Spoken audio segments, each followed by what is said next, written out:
Bien, lorsque j'étais jeune, bon, j'étais vraiment une petite fille quand même énergique. Donc mes parents m'avaient inscrit en natation au départ. Puis bon, ma mère, à ce moment-là, avait vu les filles de nage synchronisé s'entraîner après moi. Puis j'avais un gros sens artistique. Donc moi, là, quand je voyais du patinage artistique à la télé, j'essayais d'imiter, je faisais beaucoup de spectacles. Donc je pense que c'est là qu'est venu mon intérêt pour la nage synchronisée. Un jour où est-ce que Jessica Chase est venue à la piscine, elle nous a parlé, elle m'a vraiment inspirée à ce moment-là, qui a pris le temps de nager avec nous. Donc pour moi, ça a été vraiment un rapprochement avec l'équipe nationale.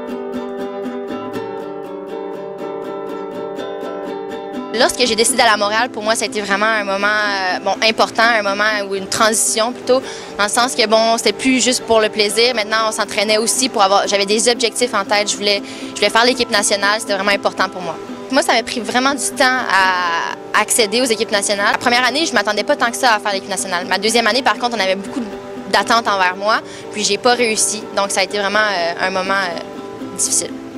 Ma première sélection sur l'équipe nationale junior a été pour moi vraiment un objectif. Ça faisait longtemps que j'attendais.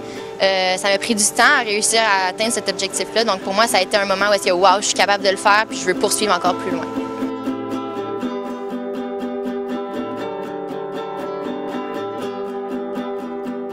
Je savais que j'avais l'impression que j'avais pas accompli ce que je voulais accomplir. Fait que je voulais aller jusqu'au bout, me dire bon, je vais au moins essayer ma dernière année junior parce que après ça, j'arrêterai si ça marche pas, mais sinon, je devais essayer. Mais c'est sûr que chaque sélection est comme un obstacle, dans le sens que, bon, il faut que tu prouves que tu es capable de faire le travail, il faut que tu prouves que tu es dans le top 8.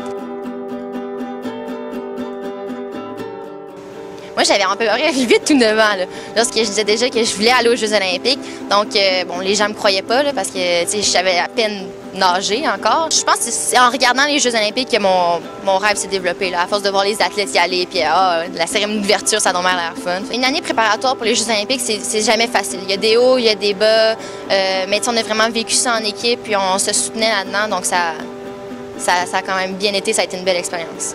Ben là, c'est magique, là. C'est l'entrée dans le stade. Chaque moment, bon, tu apprends à l'apprécier parce que tu as tellement travaillé fort justement que là, faut que tu en profites. Pour moi, la nage synchronisée, ça représente ma deuxième famille. Je passe plus de temps à la piscine qu'à la maison. Donc, les filles ici, c'est mes sœurs. Puis bon, ma mère, c'est Mogne. Donc, c'est comme une petite famille.